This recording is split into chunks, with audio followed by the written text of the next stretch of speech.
team for China is incredibly popular. This is the team that got those LPL awards for the 2017 season. Minus Xie, it was Xiaohu who picked it up. But Xie, I mean, this guy has been looking fantastic here. Zoe, give me one quick shot. Yeah, ding! Not too surprising on that one. Dixon already won with it. Let's see. Ornn, Ezreal. There's the Ezreal. Not too surprising. It's going to most likely grow into those red side bans, as you mentioned in the previous game. Then what about picks? Let's assume we're going to see those like our picks. Jarvan. Mike Young. Do you think Mike Young, MLXG, do you reckon either of these guys will pull something spicy out? Because you got two, potentially very action-oriented junglers. I feel like Mike Young is a meta slave now. He's on TSM. He's got to play the, he's got to be assimilated into awards slowly but surely. It'll happen. There's the Xerath. Oh, Zyrene, you sound a little bit like Yankos in that one. There's the Xerath, as you mentioned. And we'll see how quickly Mike Young will adapt. Okay. Lost bans on each side. This is where we could see some shenanigans coming out. Are there any power picks on the tip of your tongue? Like Misfortune, one of the others? Azir, Misfortune, and Jarvan are the three that jump out at me here in terms of what I think would be banned. From the blue side, I actually think Azir is not a bad one to ban here. But the Varus, okay. So but this is strange because that leaves both Misfortune and Jhin up, so there are two lethality users that you can go for. And now they're saying, okay, we're not going to ban Misfortune. We're leaving that up because we want it to be like, if we pinch that, you get one and we get none. I like seeing some of the poke champions banned away. Jace, Varus, Xerath taking off the pool. Misfortune again. Right. So definitely the most first picked champion across the 5 games we've seen thus far. Yeah, the thing I like about this is Red side is usually constrained to ban Ornn and Ezreal, and then one more. And Misfortune's actually a flex pick. We haven't seen it in support yet today, I believe, but it is a champion that you can flex around. So picking it on blue side doesn't hurt you at all. Because if it's red side, then it's like, okay, we can counter pick. Blue side, usually you want to counter pick them, but you can just flex it around. Well, that makes some sense. Gives you those opportunities, the power in the flex, right? All right, another Jarvan. It was first pick for North America to open up the day. Hauntzer playing the Gnar. This time around, he actually got a 1v1 kill while playing Shen into Gnar. Really styling on Vert in the laning phase. And there we're going to see the Sejuani. So those two sort of meta junglers continuing to make it through the ban phase and showing up in the first round of things. Yeah, MLXG on the Sejuani, a champion that, hasn't always been in his wheelhouse. He loves those aggressive things, the Lee Sin, the Jarvan, the playmakers. And having this Sejuani will put a tax on Bjergsen to most likely take Cleanse in the mid lane to force him to have that Summoner spell, because you could constantly go mid and put pressure onto that NALCS All-Star mid. Well, definitely doubly effective now that there's a Shadow Dash taunt to get out of as well. So even if you are forced to take that Cleanse, it gains a little more value. We'll see what other CC gets locked in. Sneaky. Is he going to go for a Jinx? I don't think so, but where do you think it's going to change to? I think if he is picking an AD, it's Jhin. Yeah. It's his babe. When this champion first came out, he was on top of it, playing it constantly in solo queue. Even when people don't think the champion that's a new AD carry gets released, Sneaky's like all over Kalista, all over Jhin. He's always pioneering these guys, and people are banning it from him, but now he gets to pick it up. Don't know the matchup just yet in the bottom side. Yeah, we'll have to see if he can put on a performance that equals BB's from the previous game. Definitely have a good one to stand up to. What do you think? 1307, I think, with a pentakill to boot. So, come on, Sneaky, give us another. LeBlanc out the gates. That one is banned away. So, does that signal some sort of control mage? Well, Azir is the response. What's next? Taliyah is also a champion that's up there in that echelon, in that tier. Galio kind of fell out of the wayside right after the changes, the shift to AP, and Taliyah's kind of that one that's remaining as the roamer alongside Ryze. So Taliyah, Ryze are kind of the ones that are in that tier. Vel'Koz is mostly a counter pick, but looks like they're banning around to try and find, don't just crush that mid pool. Put a little towards support too. Yeah, get rid of some of that engage. Aftershock Iona doing so well. We'll banned away here as the last ban from NA. And we'll see where they're going to lock in their final picks here. So support in the mid laner is what's left for NA. China's got some flex power in their 80 carry position. Syndra taken off. Bjergsen's not going to have access to one of his signature picks. It's one of those things where I'm like, I can't believe I forgot about Syndra. Yeah. And it's strange because you don't see her too often, but the Malzahar is another one too that I've just completely forgotten about in the, the poke meta that's been coming through. We even saw Malzahar earlier today, but it just feels like the LeBlanc, the Syndra, these are a little bit more targeted towards the mid laners as opposed to sweeping bans that you would put on somebody. And you also, when you're at an event like All-Stars, you sometimes, I know we definitely hope to see the more exciting champions, and a good Malzahar, it's really about positioning. His kit is not the most exhilarating to watch. You can, of course, get those flash ultis, but we want to see the LeBlancs, we want to see the Zeds, we want to see those champions that you can just pop off on. I believe that's what the kids are saying Like these days. Kassadin? Like a Kassadin. I'm willing to accept that. You can have some fun, definitely some scaling on the side of China now. Yeah, there's a lot of things that can potentially happen here in that mid lane for the Kassadin. I want to see what the rune setup is, because you can end up going for Presence of Mind when you end up leveling up or you end up getting a takedown. You keep refunding the mana for seconds afterwards, and you can constantly just keep rift walking over and over and over again and stack it up to a ridiculous amount. Ooh, Makoth locks in the Thresh there. So bottom lane secured, potential infinite rift walks for Xie. Infinite's a strong word, a lot of them. Maybe he gets all that mana back. We'll take a look at the subset of the runes once we get into the game. I'll bring it up on the screen and we can talk about it. But last pick now, support for NAs, for Aphromoo. Tahm Kench, Morgana, feeling one of those two here for Aphromoo. All right, counter in the Thresh. When you blind pick it, you got to pick one of those two if you're really looking to kind of neutralize that lane. Zyrene, these guys are playing this one serious. This feels like pretty standard, right? You've got some good front line, you've got engage, you've got disengage, you've got tools. Like, both teams feel pretty well-rounded here in what their team comps can do. Let me tell you about North America and taking tournaments seriously when other people like, heard Jankos and Power of Evil saying, it's not as important. North America, this is important. This is where we get to show what we're made of. History has proven All-Stars is where NA shines. I'm looking at some NA fans in the audience, and there are smiles on their faces. NA representing. They'll have to take down China now to go 2-0 on the day. That sets him up well in the group. You only play 3 group stage games. Exactly. It's not double round robin. It's single round robin. If you go 2-0 over in the first day and you get that win over China, tiebreaker is kind of like, okay, you have that head-to-head. Then we end up going, all right, North America, looks like you're number 1 coming out of the group. You want to avoid Korea, which is most likely getting out of the other group as number 1. But, I could speak too soon. I think that's a safe bet, but they are playing LMS in the next game. The Korea Killers at one time. We'll see whether or not Fofo can lead the boys to another one. Before we get there, it's North America versus China. The crowd is pretty split because when Mako locked in Thresh, they're a huge contingent of LPL fans here. Well, they lost it. There was a lot of volume here in the battle arena. Ladies and gentlemen, put your hands together. It's North America taking on China at All-Star 2017. And this one is for bragging rights, because remember, it's you guys that voted for them. These are your teams. Listen to that. I was going to say, there are so many fans of the Chinese LPL in the house today. I don't think I've heard a troll TSM once. They try to start one now. It kind of fell on its face. It's between TSM and NA. It kind of got a little bit of a mess. Get your cheers together, guys. LPL definitely won that one. Let's see how this game plays out now.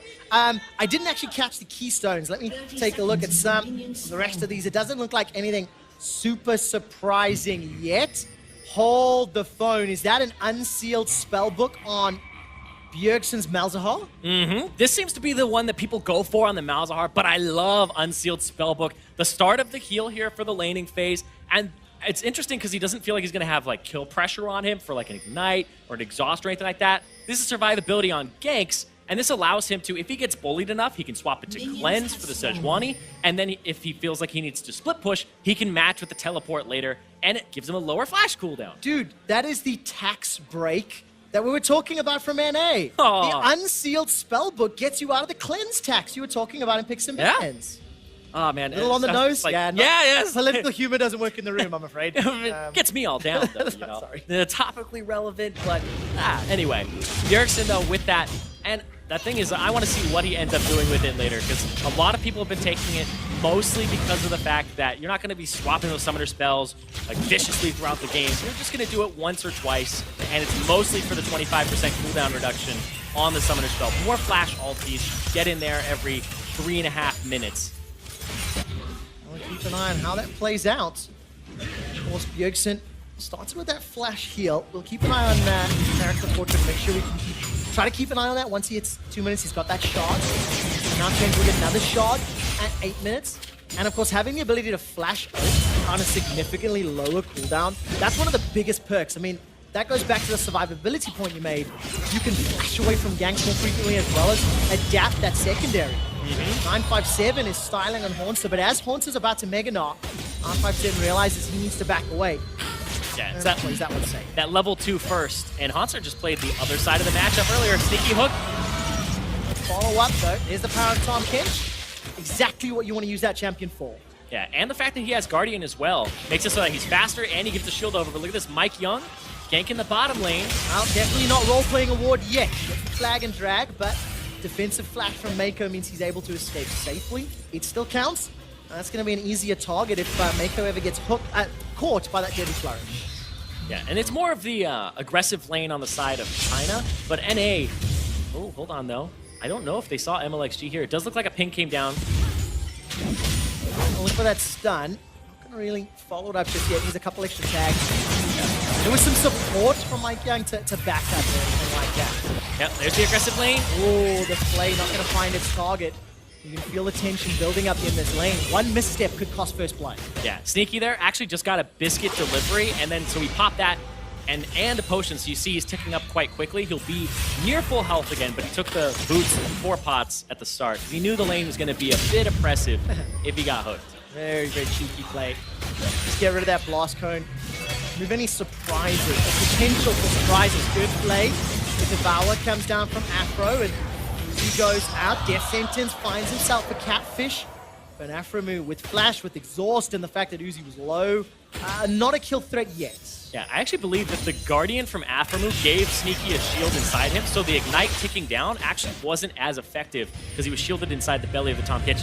Bjergsen already swapped the Summoner. It's going to work out, obviously give Bjergsen the ability to get back to lane. Flash, teleport now.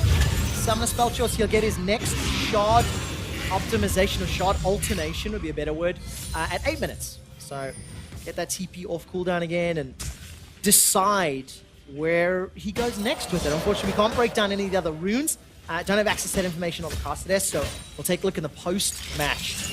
The specifics of Bjergsen's unsealed spellbook. We've talked a lot about the bottom lane. Let's make our eyes towards this top lane. 957 on the Shen, playing into Haunter. Haunter's already got himself a 7 CS lead. It'll be evened out soon-ish. But nope, not going to do that, Zari, because it looks like there's both junglers in the bottom lane. Yeah, looks like gank and counter gank. Uzi versus Sneaky at the start. The target. Remember, Mako's got no flash. It was blown earlier. Mike Young in North America, they get one back. MLXG's looking for an Arctic Assault. He's not going to fire the target, though, and backs away in a punish. The Summoner spellless Mako. Yeah, Mako flashed earlier from the gank. Look at that, the flash! Oh, nicely done, Mike Young. There you go. Rookie of the split of the year. No doubt. Oh, you giving him that title? Oh, man. I'm doing it. I'm doing it. The whole year. Yes. Yes. Mike Young, though, I mean, this guy, he's so young. He came in. This rookie has been working both when he was on Phoenix 1 and now with TSM. He did coaching for Scouting Grounds. He's incredibly active, passionate, and really wants to learn pretty much everything. And right here, going in, has no hesitation. This is those niddly plays transferring to a Jarvan. Flag drag, flash for the knockup, follow up, no hesitation from Sneaky, knowing that Mike is going to make that play. The communication, pretty crisp there. Oh, really nicely done. I love seeing that flag and drag flash. It gives North America a 1,400 gold lead. Both kills in Mike Young's back pocket and doing very well to open up the game. Is that kind of what you would expect if you look at some of the lane strengths? Yeah, I mean, Gen TK, there's the potential to dodge those thresh strokes we saw play out multiple times. Yeah, it usually, like I said, the Chinese bottom lane here of Uzi and Mako would have pressure because of the Misfortune Comet poke and the Thresh being a ranged support. But Aphromo and Sneaky with the Tahm Kench, you can counter, Yeah. and that's exactly what they did. You went aggressive, they countered, but I feel like the jungle timing is what really messed that one up for China, was Mike Young being down there twice before good point. MLXG has been there kind of once. Yeah, really, really good point. Mike Young pitching a little bit of a tent, but it gets the team ahead. I mean, it's a extremely sizable lead this early in the game.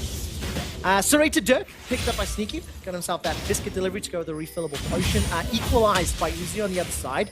The CS deficit, obviously going to be in Uzi's favor, so we'll keep our eyes on that number and how that'll play out, because Sneaky, again, you just see Uzi's in his face, even though they've conceded those 2 kills. Yeah, that was something I noticed from Uzi at Worlds. I feel like he really started to pick that up, and even in the LPL, where even if he has no flash, or Mako has no flash, or even his support in the LPL, he's still going to play past the halfway point, because they'll ward up, and this is what pressure is, right? Usually you need 2 points of pressure to really make something happen on a map, and even when they're at a disadvantage in summoner spells and whatnot, they're still going to push up, and it'll force the jungler to deal with it, or they lose turret damage. Yeah. So camping Uzi can be a very viable strategy, but they have to get something else for it from the Chinese team. It just gets so much more difficult now that 957 has got his stand united as well, so that get out of jail button is available. Uzi's like, I don't care about your lantern. Wait, I'll get Mike away Young on from that MLXG? one. Mike Young's not going to predict the pathing from MLXG. Now Mike Young's in trouble. Here comes Shia. There's the stand united. Cataclysm goes down, but that's a kill to 957. Now that window of opportunity to punish bottom is opened because stand united's on cooldown. Exactly, but still, I feel like that's kind of looking at the silver lining there. Mike Young went into the jungle, found MLXG. Bjergsen doesn't have priority or anything even close to it, and they're just going to get there faster. Well, I'm glad to see Mike Young still playing aggressive, forward, invading. It was reckless, right? It was a brave call, opportunistic call, and it's punished well by the LPL. Yeah, and the fact that he was level 6, I feel like what he's looking for here is if he lands the EQ knockup onto MLXG here, he would be able to take enough damage, reduce the armor, potentially kill him by ulting, but MLXG still has Smite to smite the red buff and get HP back, so he is more than fine in that situation. Yeah, Sneaky was super late to the party as well. Yeah. Not enough support there from NA. He jumped down to the bottom lane. As a jungler, I blame myself in those situations, but hold up. I always blame you. MLXG is going to flash defensively as Mike Young was looking for something. But yeah, I've come to learn, you know, it's a lot of time it is the jungler's fault. By the way, down in the bottom lane, Uzi used the bullet time. It is on cooldown. Didn't quite see if it was for a kill or anything, but no flashes or no other summoner spells blown, so could just be farming, could just be for pressure. Either way, we look top again at 957. That kill actually so helpful to keep him relevant because he's down 24 seconds. Yeah, and it looks like he's going for armor first to, you know, kind of deal with the Gnar, but then Tiamat and his future here to just wave clear, push Hauntzer in. And this Gnar, I mean, he doesn't have press the attack, right? There's 2 kind of Gnar paths. You go press the attack if you want to just constantly hit the guy and it's one of those matchups, or Airy, where you throw the boomerang and it'll land and then that's kind of it, and you keep having that pattern. So this is a matchup that Hauntzer actually opted not to go for press the attack, but instead go for Airy. And I think the reason is because the adaptive AD is worth more in the sorcery tree than having precision attack speed on Gnar. That makes sense. And in terms of preference, do you like this airing more? I know we talked about how much you like adaptive damage and how useful it can be at different stages of the game. Yeah, I feel like last hitting early on with that attack damage is just way better than having the precision attack speed. It's not going to help Gnar at most points of the game. So I do actually prefer this on Gnar most of the time. And I guess it also makes sense when you've got that advantageous lane matchup, right? Gnar into Shen was already pretty good, and now this extra AD can do well. I mean, Yeah. what, 24 CS already? Of course, there was a stand united use, so Yeah. keep that in mind. I wonder if you leap on somebody's head on a teammate, you Airy them. We'll have to keep our eyes on I don't know. Well, here goes the Dragon Strike into Demacian Standard. Mike Young looking for MLXG. It's Sneaky that gets the kill credit. 3rd of the game for NA, and golf claps here in the arena as that lead is stable at 1,000. Yep, and they're going to go right for this Mountain Drake. Mike Young, you know, you do it once, messes up, blame the team, do it twice. Hey, that's what it looks like when everybody's on the same page. Goes for MLXG again, starts punishing him. Dude, the lights in this arena are pretty, like, snazzy. There's something like disco lights whenever a dragon goes off, and it's pretty fun. NA, they're celebrating, they're dancing. We always themselves do it a mountain little break. too early. Week 1 sets in, and we go crazy. Thankfully, All-Stars 1 week. 1 week. There we go. There's no week 2. So Yeah, week 1 NA. no 0-9 NA. Too soon, maybe. Let's see what they can do. All right, Shia now and Bjergsen. We've not looked at them for a little while. Bjergsen's still on Flash Teleport. Got himself that shard, can potentially change one of them. He's got himself some free-ass boots as well. Yeah. And Shia making his way towards that Rod of Ages. So now we're going to see these mid laners get more involved, getting closer to level 11. As I say that, it looks like Bjergsen's going to be in trouble in the bottom lane. Here comes MLXG. There's no ultimate available for him. Bjergsen's got no flash either. Call of the Void will just buy a few seconds, and China get their second kill. The arena definitely loud for that one. Yeah, as a Sejuani main, I love this combo. This, the Kassadin plus the Sejuani. I think Fizz is kind of the only other one that I really like mid lane because Kassadin stacks the passive for you. Even before the gank, he R's in and starts getting those stacks. Look at that. 1 stack, 2 stack with the auto reset. All you have to do is W from there and you get your stun. You're pretty much dead at that point. So yeah, Xie doing a lot of the work there for him. Yeah, making it work out. Mako defensive, flashes away from the deadly flourish. Mike Young, see if that Cataclysm's available or not. Uzi Gonna flash. look for a target. There's the flash engage from Bjergsen. The unsealed teleport setting them up for another kill. And remember, 25% shorter cooldowns on summoner spells. More TPs, more flashes, more often. Deck, more action. It's like we're selling it here. I like what he's got. Let's see here. He went Ionian Boots of Lucidity. 180-second cooldown on Flash and Teleport. So he also has Cosmic Insight from the Inspiration Tree. So the 30% plus the extra from the Ionian Boots of Lucidity. I'm actually not gonna lie, I am trying to sell it. I completely ruined competitive integrity because I went to Song and Afromu before the day started, and I went, guys, can you please run Unsealed Spellbook Blitz? I'm like, Afro, you're the only guy that can pull this off. You start Smite, you invade, take TP at level 2, do like a TP gank. They didn't really buy it, but I did try. You know, I tried to nudge the team. Yeah, NA doesn't like to take EU strats. No, evidently not. They instead did it on Bjergsen, and Yeah, we take it's the working players. out well. 0-1-2, and it's working out for this Malzahar. I want to see if he changes. Do you think he changes from Flash? I don't think he changes from TP. TP is just so good. A 3-minute cooldown TP. Nobody can match you. And like, this is going to put you on like Shen levels of global pressure, right? And even if you're matching TPs, that's like a single teleport could get a teleport out of 957 and then Xie 3 minutes later. Yeah, that's so tough. Game changing if communication's working, right? And especially if Haunter can keep up. Now let's turn our focus to LPL and China. How do they bounce back, right? Like they've got a fairly beefy looking MLXG on Sejuani, Cinderhold, got some armor, got some MR, a little bit. 957 isn't gonna get tankier, but how do they deal with this 3-minute TP and the lead that NA's built up? They got to use MLXG, constantly engage, and also Mako control vision and pick, because 957, he's in a good position right now in terms of dealing damage to Haunter, but he's still down in this lane and will slowly bleed turrets. So you have to find something early, use Stand United proactively, and I feel like even a Kassadin is something that can set you up there. But right now, oh, another suppression under turret, there it is! Man, Stand United was even used to try and save him, but you know, 4-on-1, never going to be a big enough shield. That's tower number 2, tower number 3 as well. This is a gigantic lead for NA. Winning top lane, winning early in the mid lane, and then the bottom lane was the one that got ganked twice, and then they upset the jungle as well. So North America actually has all points of pressure right now in the game, and a mountain break. So taking these turrets became easier, and they're going to get this Rift Herald on top of it. Right now, everything is kind of coming up NA. Oh man, such an early start. 15 minutes up.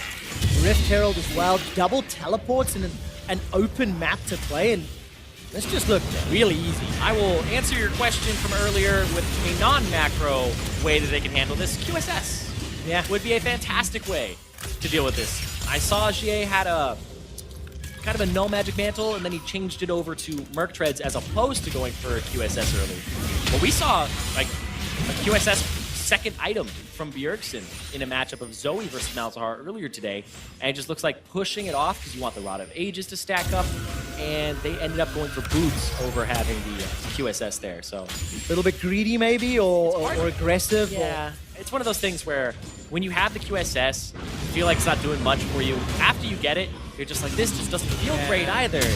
And of course it delays the next item you need to buy, so yeah, it's a difficult trade. And when you get it and start using it, you're like, that was a value buy. It's always kind of you know, retrospective, we're like, that was a value purchase. Because Bjergsen can just stop ultiing. Yeah, he really can. And of course, Bjergsen's going to have to find targets. Nethergrasp into Kassadin, great tool. Prevents a lot of those Rift Walks, obviously. Until the QSS comes up. Abyssal Voyage was used by Aphromoo to try and catch out Mako and Uzi, but unable to do so. Here's your CSD. This game, pretty much even, +2, -2. And in the respective games earlier today, +26 for Xia, +12 for Bjergsen. Both of whom obviously won. As it stands, North America, 3,000 gold up, pushing very deep, very proactively into China's jungle. Yeah, right now, there's no teleport on 957. He doesn't have Stand United, so you can go ahead and start sieging right now. It will be up very shortly, but right now, buying space for Hauntzer is just fantastic for them because this guy already up like 30 CS at the moment, and it's 17 minutes in. This guy is cresting over that 10 per minute mark. Let's see how this duel goes. 1 sec, gonna use that Gnar to escape. And he's running from the Kassadin. Yeah. Pulling two. Support coming up. That Titanic Hydra from 957 and the support working out. Teleport now being channeled by Bjergsen. Remember, it's about a 3-minute cooldown. Megalon time's up. Xia continues to chase. That's a great silence on to 957. They turn it around. Now 957's down. The crabs are spreading. Look at the damage onto Xia. Continues to run for his life. Riftwalk is available and he's got the mana. The Glacial Prison goes wide. MLXG's looking for Bjergsen. Backup's here. Uzi, the bullet time found nobody. Now China are running away. Defensive flash from Uzi. Curtain call. The shots miss. 2 and 3. Number 4 does tag Uzi, and the 4th catches Mako. Afro wants another him. Abyssal Voyage. Afro's hungry, looking for a devour. Get in my belly! Flash away from Mako. Nobody is available. And China, how did you get away with that?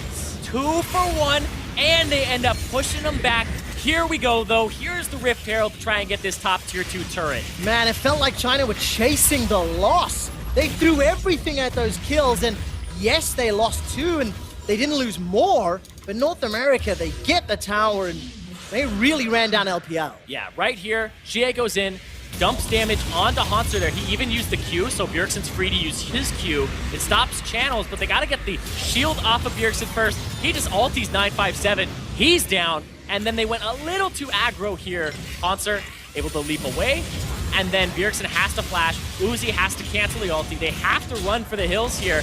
And MLXG, he's trying to get the Lantern. The Lantern gets, you know, too far out of range, and it just disappears, so they pick him up on the backside. Oh man, scumbag Mako. Not gonna be able to find that Lantern to safety. North America, 7 kills to 3. We're approaching 20 minutes on the clock. And that lead is growing. I mean, not a single tower conceded yet. Very, very good showing is now Xie. Looking for Bjergsen, no flash available, but Aphromoo with the Devour. Now Afro's on the front line. He gets caught by the Death Sentence. Bjergsen's buying time with the Nethergrasp. That's a great boom bullet time! Uzi gets one, as well as another, with the help of China, and that's 5 seconds from Baron. Are they gonna get Baron? Baron's gonna go ahead and spawn right here. Hauntzer has TP on the opposite side of the map. Oh boy, they're gonna rush it down. They're gonna try. Oh, sneaky W, you've done it time and time again. In the hype videos for All-Star, it's Elder Dragon steals, it's Baron steals. Sneaky has to do it again. Big burst of damage down onto the Chinese squad. Curtain calls. They're all up against the wall. Hauntzer time down. There's a deadly flourish. Hauntzer goes down. Baron now enlisted. North America is helped out by Baron. Double kill for Sneaky. He's going in. Baron's flashed away from. Sneaky's in trouble. That's a triple. That's a quadra. Baron is interrupted. Xie's running for his life. Sneaky, where's the pentakill, man? Oh my god, Sneaky! That was insane! He mans up, he walks in, and he takes him down!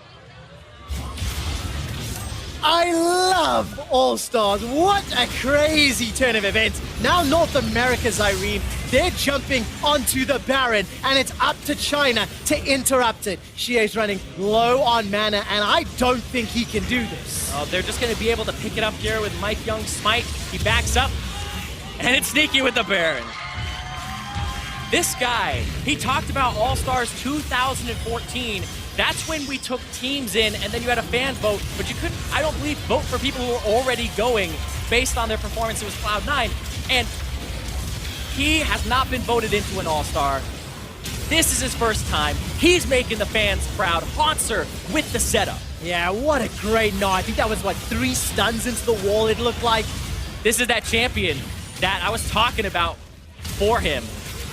So many games on this gym. But I mean, there you go, your North American AD Carry All-Star. The highest percentage of votes of all 5 NA players. 52.6% of all AD Carry votes went to him. He's now 6-0-3 on arguably his signature champion. One of, at least. He did a pocket pick for this damn champion. Like, and he got a quadra kill. Jin don't want no penta. Right. That's what he's going for. He knows it like the back of his hand. This is such a good performance from him here. That was a standout moment. Saving the comeback play from China. Mike Yang fights off a little more than maybe he can chew. Aphromoo, however, there is the save on the Devour. Sneaky gets all 4 shots at the curtain call before he's forced to run for his life. Now Afro's in trouble. No flash available to him. Gets stunned and taunted and eaten alive. Nethergrass gets interrupted by a Great Glacial Prison. Guns drop down low. That's one for Shie, one for Uzi. A rift for forward. Yeah, comes Hauntzer. He gets one back in reply. But it's so far a 4-for-1. Hauntzer's about to go Mega Nog. Gets a crunch. A wallop. Hit him with the house, man! Hauntzzer trying to run down 957. There it goes. The cybernetic house. That's a triple kill. And all of a sudden, North America turn the fight around. Teleport from Shie. Can he do more? Sneaky's the target. Get dunked down by Shie. Hauntzer trying to fight one-on-one. Red buff helping out. Gonna get excited in just a moment. Turns down the tower. Oh, he went in! Harry, hop, skip, jump. Shie kills Hauntzer. Shie with the TP in. And the Zhonya's, he literally just completed it. But before the TP, that was ridiculous. Let's start this off. Mike Young going too far forward. Afro saves him, but right now, Hauntzer wants to split. And NA, the rest of the team, needs to not put themselves in those positions. That's Mike Young not knowing what the rest of the team is up to, what their goals are. Gets caught. Afro ends up going down first for it. Mike second to the bullet time. Fantastic from Uzi there. But then Hauntzer over the wall finishes off Mako, and then Shie gets away on the side because Hauntzer decides Uzi's more important. But Sneaky in the back end up picking an MLXG right at the end. Oh man, 27 kills in 24 minutes. We might need to find another play-by-play to tag the men because Uzi, this game is bonkers. Huge smiles across the face. 1, 4, and 6. Yeah, you're going to read his scoreline. Yeah. That's Uzi having a blast when his KDA is just over 1.5, or is 1.5. Oh, man. Third Dragon picked up for North America, by the way. 2 Cloud Drakes and a Mountain. So they got themselves that set up. Another Cloud to close it out. Yes, because I believe after that one, it should go to Elder fairly soon thereafter. Thank you, observers. And now we'll see what North America can do. It's still a 5,000 gold lead. And interestingly, because of the chaoticness of the game, it doesn't feel like a 5,000 gold lead, you know? It doesn't feel like a 24, 25-minute game. We've already had like 2 fights over Baron, fights down mid lane. These tier 2s still up, though. And right now, Hauntzer, he's trying to find where he needs to split. Mid lane looks like where he's going. 957 is going to put pressure top. But then these 4-man units in the engage, and you can see China saying, no, we're going to collapse on the split pusher. Yeah, 3-on-1 with the Stand United as well. Hauntzer really just gets obliterated. It's at the cost of an inner turret, though. Yep. 6 towers to 0. So North America should be relatively happy with that trade. Also, I noticed now Bjergsen's got Black Ghost. So Unsealed Spellbook has been popped again. Let's see what that Ghost does instead of the TP. What's the cooldown on that with his Lucy Boots? 108 seconds. It is a minute and 48-second cooldown Ghost. Oh, man. Gotta go fast on that Malzahar. Ricky Bobby for Bjergsen. Thank you. I like that one. It's one of my favorite movies. Oh, such a good I love that. Such a good movie, and this is such a good game as well. North America, though. Look, they've got all of the out turrets. It's not down to inhibitor turrets. And that actually makes it a little scarier. Yeah. Because now you're going to go and inhibitor turrets against MLXG Sejuani, Uzi's Misfortune. It's just so much easier to get those targets. Yeah, the engage, the collapse, and it looks like China's set up for a 1-3-1, whereas North America are now in a 4-1 with Bjergsen kind of swapping the teleport away. That's going to be really fantastic for him. Let's see if China can pull that off. Okay, 1-3-1. opens yourselves up to like a pick potential. Mike Young has shown his willingness to go in on many an occasion. So if NA can like pull the trigger, obviously they can punish China in any one of those lanes, really, with the amount of hard CC they've got and the amount of options they have available to them.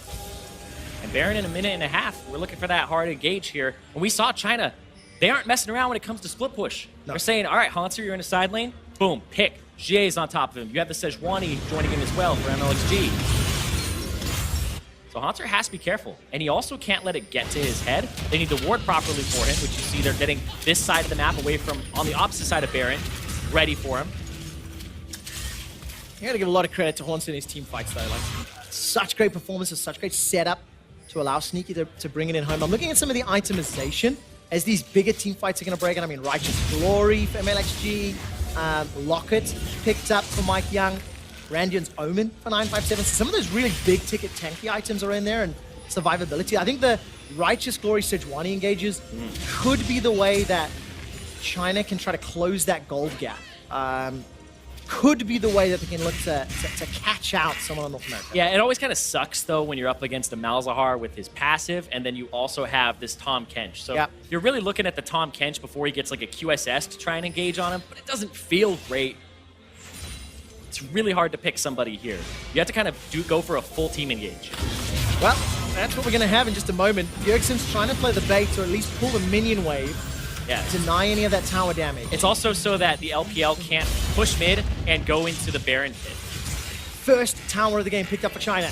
28 minutes is the bottom outer. It's going to start to close that goal gap. I mean, 4,000 is... Bjergsen started it. Huge right now. Those Void Swarm's going to be helping out. That'll tank up Baron for a very long time. Stand United will take time to get there. And there's enough burst damage between Sneaky and Bjergsen to kill somebody on the LPL All-Star team. Death Sentence goes wide. This is a battle for mid-lane priority and control. But they're losing turrets simultaneously. 957 playing the split push game here. You'd have to start up the Baron. There are no more scryers on the side of China. Mega Nars timed out as well, so there's another small window of opportunity here for China if they want to look for an engage. North America, though... Oh, it's a really good push, but they're going to give up the Baron pit control here. Do China actually try to start the Baron? They just fight the vision? We're going to have a fight. They've lost themselves inhibitor turret. There's going to be a fight here. MLXG and Xie on the backside. They can catch somebody here on the retreat. Are they going to go for it? Well, China a little bit split up. Uzi started to recall from the pit. Mako's hanging out by the banana bush. TP. Teleport coming down from 957. Remember, Stand United back if the fight breaks out. Yeah, he wants to pull Hauntzer to the side lane, but Hauntzer wants to be with the team. Well, there we go. A little bit of burst damage coming down as the timer pops out. And 957 using that split push with the Titanic. And here's Runes to advance and make that ever quicker. Yeah, Demolish is such a great rune to have. Not a keystone, but a rune in that resolve tree, and they're picking up turrets now. You said it was 0 a second ago. Look at this, the engage. Glacial Prism in the back end. That's going to slow any sort of re-engage coming down, but the Devour saves Mike Young's life. I think MLXG did a pretty good job with that ulti, trying to zone away the North American re-engage. It caught Sneaky full on, and Sneaky, of course, did use his flash. So summon a spell blown for a pending Baron fight. In actual fact, Mike Young did as well. So 2 of them down for this next big engage. Yeah, they were kind of hanging out by that turret when Hauntzer had backed, and he was still running out of the base. So it was actually a fantastic engage from China to throw the Sejuani ultimate and just get in there and try to get somebody. But Mike Young kind of went to their hands. Look at this, Story taking so much damage. All right, Baron's down to 50%. Mike Young has not yet backed from that last defense. Which didn't work out in saving the tower. Try to pull China towards him into the Baron pit. Deadly Flourish. Going to be enough to root down MLXG, but at least gets a little bit of poke damage, sends a Comet flying. And North America at 30 minutes are now looking more and more even with the team comp that is getting more and more powerful. Yeah, I think that North America, despite being 3,000 gold up, so far from what we've been seeing, actually aren't in an incredible spot for the next few minutes here, because the globals are pulling them apart. Bjergsen doesn't have TP, so he's with the rest of the team. Hauntzer's kind of that sole split pusher, and they've been able to kind of shut him down the last few times he's done it. That top lane turret that's gone, that only has an inhibitor there, is kind of where North America needs to refocus. Focus towards that and focus towards the Baron. But it's so hard to do. This Caston is so mobile. This Sejuani has such great pick potential from Fog. And you know what? So much credit now to China. after losing, that sixth tower a little while ago, at 24 minutes, this game had 27 kills. Over the last 7.5 minutes, there's only been 1 kill. Look at a quick math.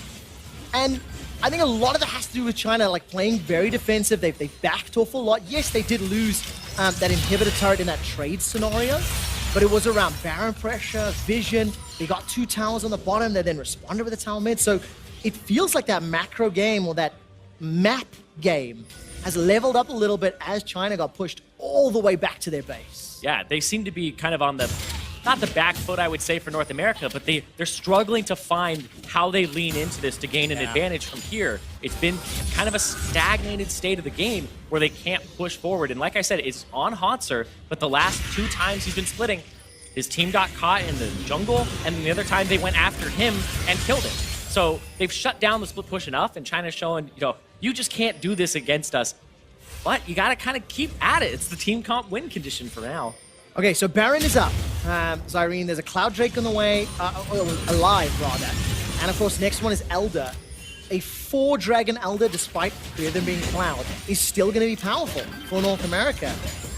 Where do they set their sights? I mean, it feels like Baron vision has been important, yes, but they haven't been able to really bait it or commit to that objective because China's just played pretty smart around those threats. Yeah, China's played incredibly smart around how to manage this fog of war team, and they've been going for engages. Here's another one, and LXG gonna throw it. All right, that's gonna be a target on the Mike Young. He manages to buffer up the flag and drag very, very well. They want to kill. Cataclysm comes down. Xie gets the hourglass. Now North America are running for their lives. The Force Pulse comes out from Xie. He's dodging the curtain call. Nobody's died yet. 957 now on the front line as Meganar is starting to time to go out. in. He goes in, gets out, gets a stun, gets a crunch down. MLXG's running for his life. Malefic Visions is tagging across. The bullet time does so much damage. 957 as well as Xie. They get 2. That's a double, a triple. It's gonna be a quadra kill for Xie, and China are in the lead. He just keeps rift walking over and over and over again. The resets, the low mana cost, just popping off on the end. They're gonna push forward. Listen to this audience erupt. LPL are gonna demolish the inhibitor turret. 20-second death timers. Are they gonna go? They're gonna keep going. They're gonna try to end it right here. North America might have just lost that game. 34 minutes in, the minions start conga lining their way down. China are onto the inhibitors. The Nexus turret is falling, and it's done. They've taken them down. China bounce back and defeat the North American All-Stars. The smile on Uzi's face, premonition of what was to come here. China 2-0 on the day. Even in a bad position to start, they come